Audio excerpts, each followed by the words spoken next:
This is Chycho. Welcome to Math in Real Life.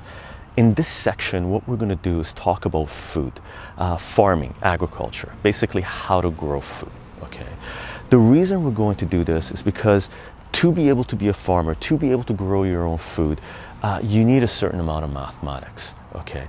The other reason we're going to talk about this is because food security is a major issue. We're at the beginning of 2013, and it's huge. It's one of the most important issues of our time, and it's going to become more and more important as time progresses for multiple reasons that we're not going to get into in this section.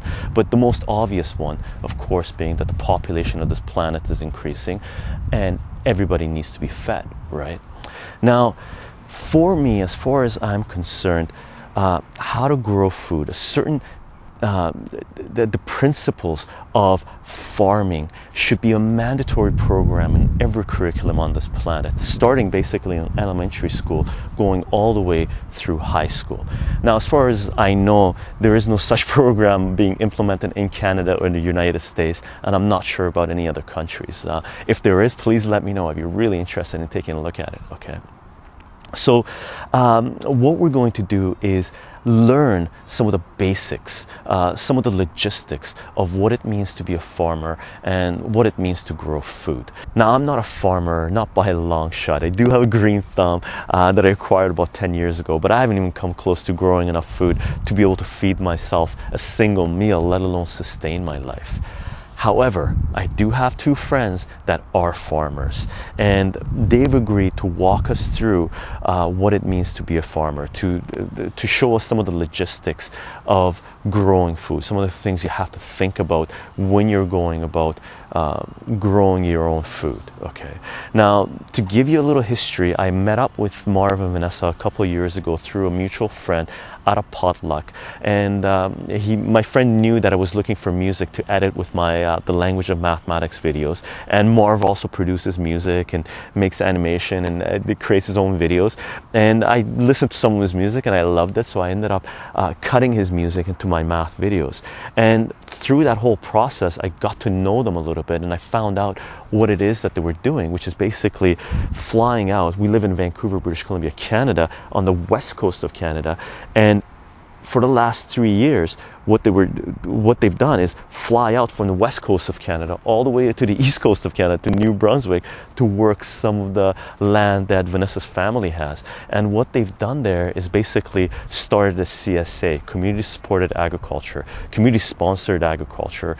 And what that means is basically they go out to the community and they say that they're running a certain type of farm, and their farm is organic, and they ask for the community if they want to buy into this farm. Whoever that wants to buy in gives them a certain amount of money at the beginning of the season when the farmers need the money to buy their supplies. And when harvest time comes, whoever's bought into the program, every week they end up getting a certain amount of fresh vegetables freshly picked from the farm. Fantastic concept. And this is a concept that's been around for a number of years, number of decades really, from what I understand.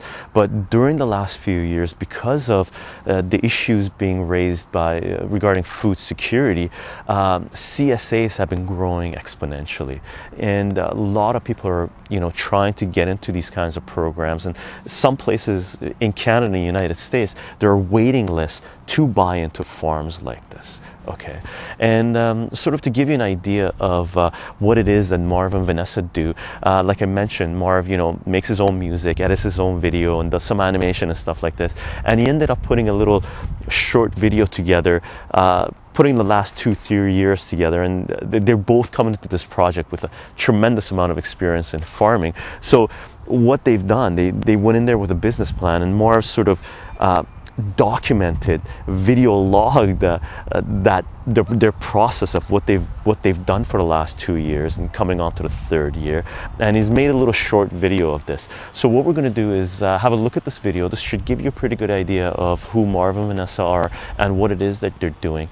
And after this video, after the video is done, what we're going to do in the next video is take a look at the map of the farm, learn some of the terminology, some of the definitions, and some of the things involved in setting up the sections where they're growing food.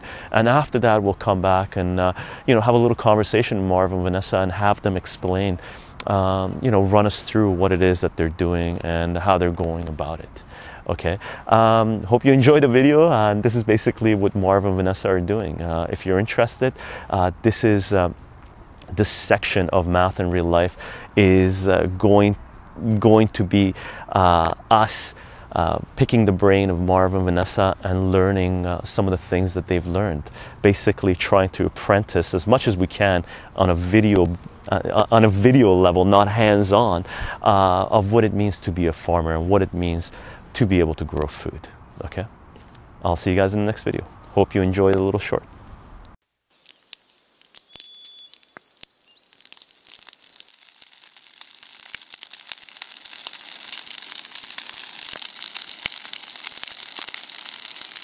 Le 20 avril 2012, dans la péninsule acadienne, dans le nord-est du Nouveau-Brunswick, où se trouvait autrefois une forêt et maintenant une sorte de champ.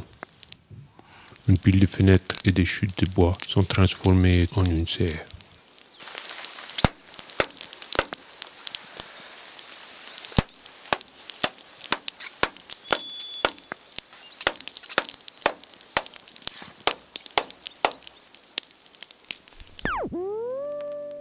Un jeune fermier commence le long travail de cultiver des aliments pour une autre saison. Il est maintenant la 3e saison. Le premier était humide avec beaucoup d'insectes. Le jeune fermier tournait le sol de ses ancêtres et couvrir le pays avec des chais de poissons et de tourbe. Un mélange riche. Les graines ont été plantées et le jardin fleurit.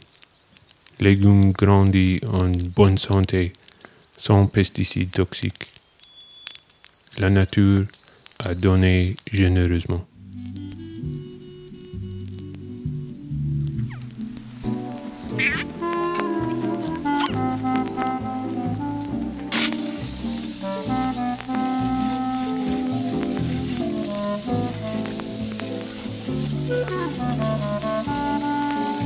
Et les carottes dansaient.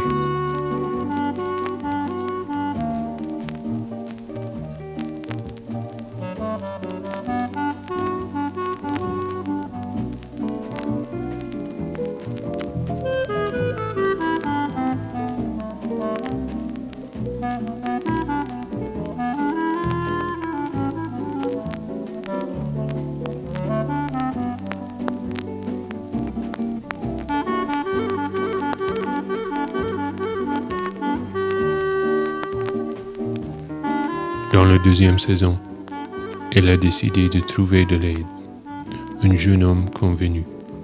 Ensemble, ils ont doublé la production agricole. Ils ont construit une serre et tournent de plus de la terre. Malgré un été chaud, les cultures restaient productives. Pommes de terre, choux raves, d'Écosse. Et mon herbe favorite, l'aneth, parfait pour les soupes et les sauces, comme un grain séché. Simplement délicieux.